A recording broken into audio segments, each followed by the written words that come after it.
After a year on the road, I thought I'd get tired of traveling. The endless clatter of railways, highways, and everything in between.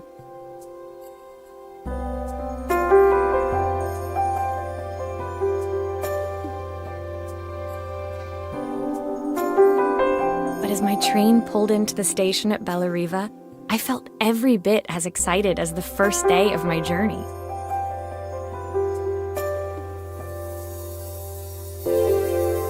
A whole year. It felt like a lifetime.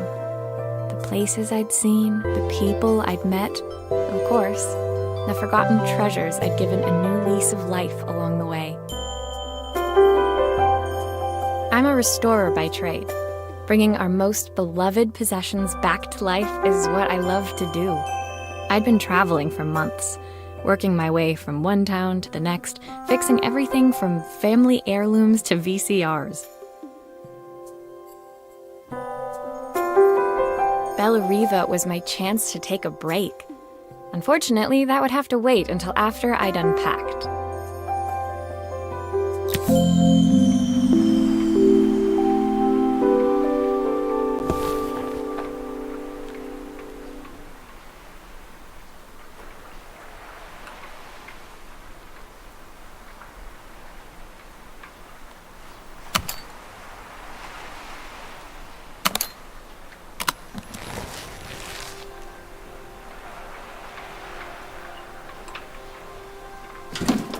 The tools of my trade.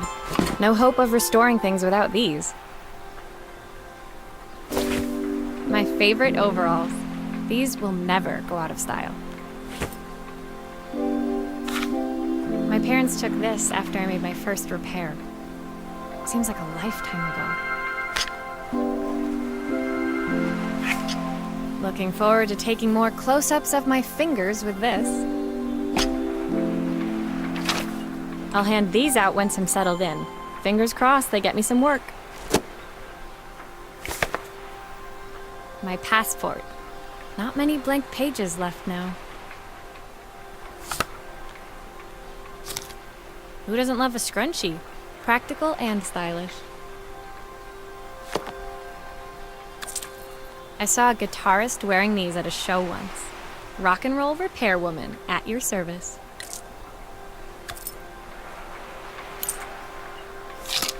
I picked up these sunglasses on my last stop. Hopefully I'm cool enough to pull them off.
Finally, I'd made it to Bellariva. I'd come for the food festival, taking place in a few days' time. After living off TV dinners and instant ramen for the last few months, I was craving a decent meal. Of course, I'd need to earn enough money to pay for it, so I figured I'd head out the next day and find some work. My parents never wanted me to go. They wanted me to stay in their shop and have a simple, stationary life. I knew there was a world out there, beyond the four walls of our antique store, that I had to be a part of. I daydreamed constantly about the weird and wonderful places each of our antiques came from. I loved figuring out their stories, revealing the memories hidden beneath the screws and wires. My story in Bellariva began with a little girl, and a voice she was longing to hear.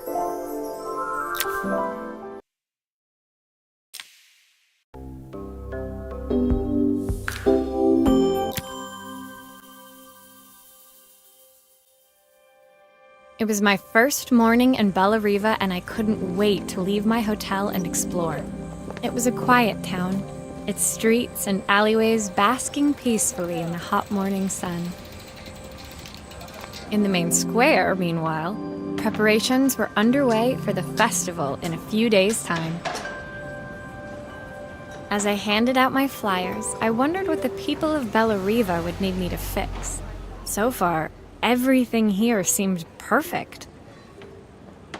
I was starting to worry I'd made a mistake when I felt someone tapping me on the back. Hi, I'm Izzy.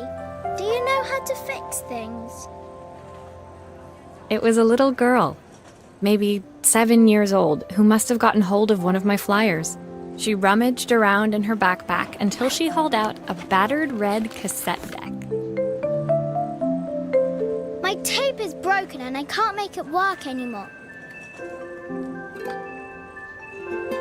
I tried to fix it myself, but there's this metal thing in the way. Can you try?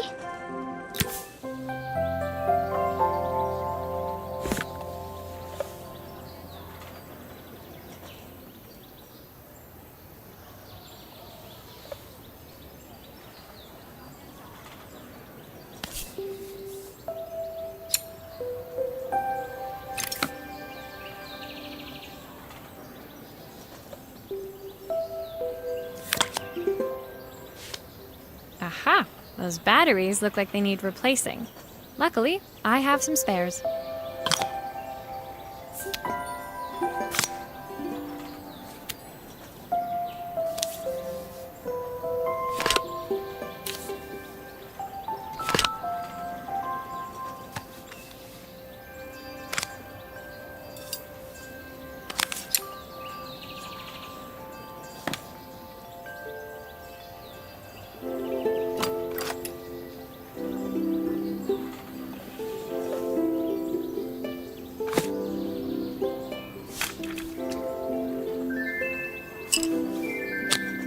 Why did you do that?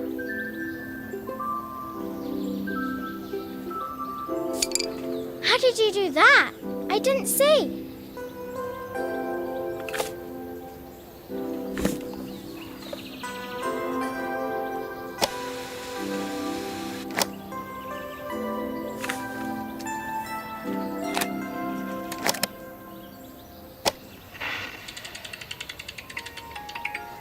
Will you dream a dream for me?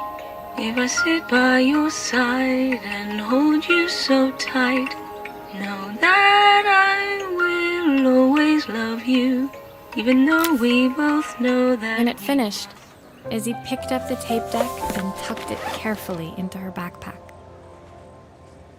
Thanks, Maria. You're the best person at fixing things ever. No problem. Who was that singing? They're very good. It's my mum. She's not here anymore. Izzy trailed off.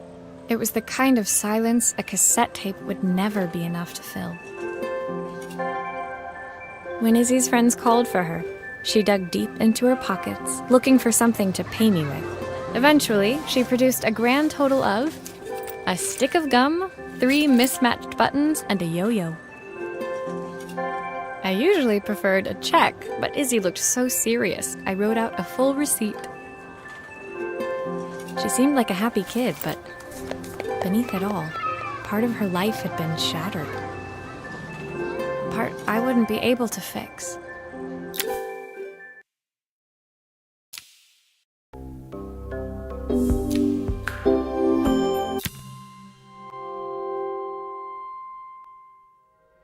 My first repair complete, I spent the rest of the day doing small jobs in and around the square. I was exhausted when I got back to my hotel and found a message asking me to make one more visit. The address led me to a quaint little house, a stone's throw from the beach. Bathed in the evening light, it looked beautiful, in spite of its flaking paintwork and chipped tiles. The front door was opened by a harried-looking man, still dressed from a long day at the office. Are you Maria? My name's Joseph. I'm Isabel's father. I'm so sorry she bothered you this morning. Please, come in. I'd like to settle up properly. On the mantelpiece, I saw the remains of a broken statue. Without thinking, I picked up a fragment. Ah, my father's statue. What's left of it, at least. Yet another way I'd have disappointed him. It survived 100 years in this family. But 5 minutes with Isabel and... Do you think you can salvage it?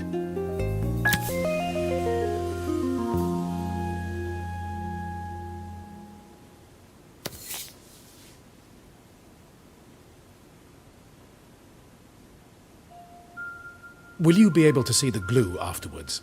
I don't want people seeing the cracks.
Is this glue really strong enough to hold everything together?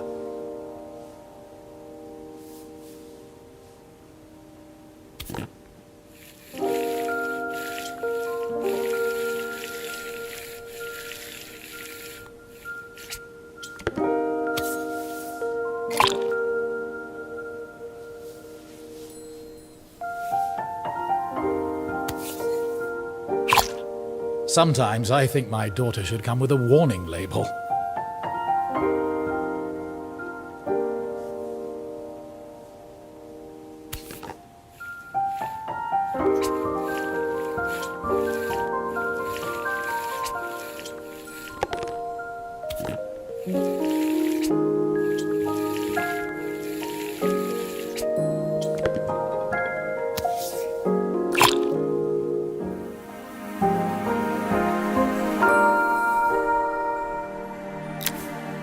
Thank you, Maria. It looks as perfect as it ever did. My father wanted me to make something of myself. He didn't have time for anything less. As Joseph put the statue back on the shelf, it nudged against the family portrait stood proudly next to it. So he was Bellariva's mayor. And that was Izzy's mom. They must both miss her so much. Sorry, I'm a little tired. I've been working late getting things sorted for the festival. There's only a few days to go. Looks like I'll be working late. Again? When I told my parents I wanted to leave, they always found an excuse to be busy, to avoid talking about it.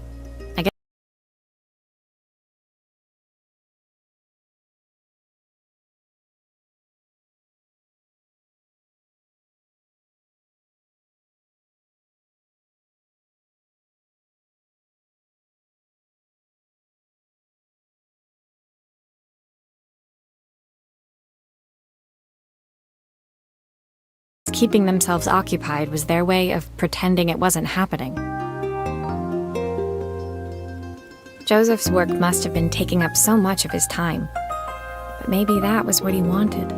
I just hoped he was finding enough time for Izzy, too.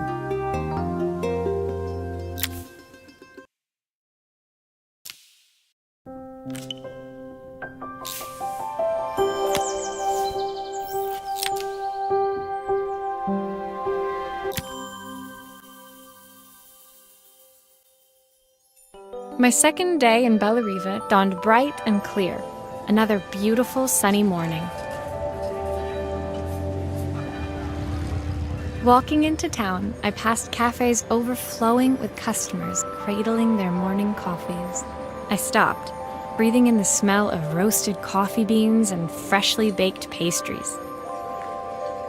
I was about to go inside when the owner of Carmen's, the cafe next door, stopped me. Hello, Maria? Were you here yesterday handing out flyers? I have a job for you. Her place was petite, tucked between its competitors as if hoping they wouldn't notice. Judging by the empty tables inside, though, her potential customers hadn't noticed it either. It's a bit slow today, but we're just getting started. I'm sure it'll pick up soon. As Carmen chatted, she walked over to the counter and returned with an old rotary phone. At least I've got plenty of time to practice my recipe for the festival.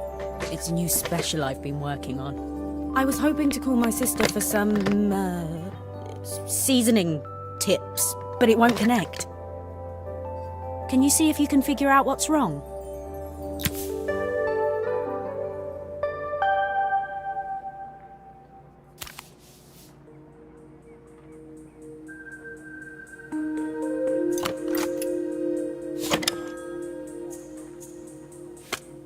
You can fix it, can't you?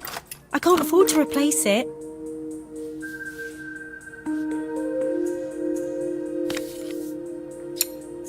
Obviously, we'd normally be much busier than this.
These connections aren't quite right. I should check the wiring.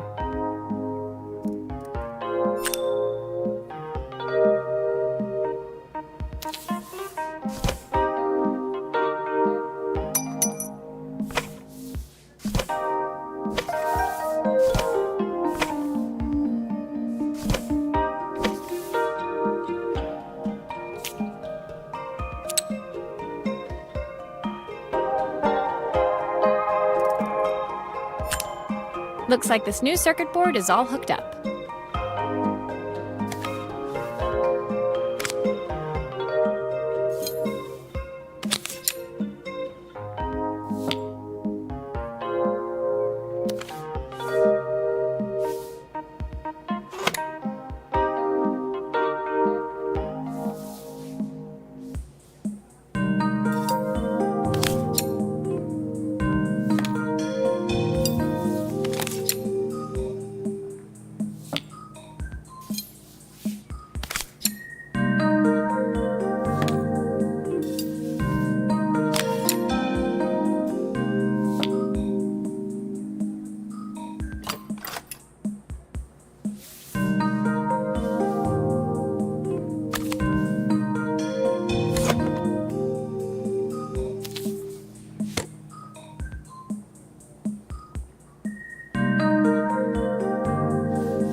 When I handed the phone back to Carmen, she seemed almost reluctant to take it from me.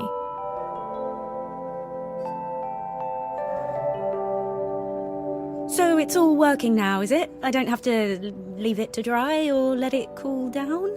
Nope, it's ready to go. It'll be ringing off the hook in no time. That's if I can pay my phone bill, anyway. And the rent, and the suppliers. Anyway, take a seat and I'll be right with you. Your coffee's on the house. I sat at one of the empty tables, while at the counter, Carmen had started dialing the phone. Hello? How's my favourite sister doing today? As she talked, Carmen became more and more tense. This didn't seem like a call for some cooking advice. I know I still owe you from last time, but I can't afford to take part in the festival if I don't pay. I could almost feel the eye roll at the other end of the line. You don't need to be here, though. Can't you just put the check in the post? When the call ended, Carmen brought me my coffee, her hands trembling. Sorry about that. My sister's decided to fly in for a visit. Oh, God, I have to get ready. Actually, I might have another job for you. Can you come by tomorrow?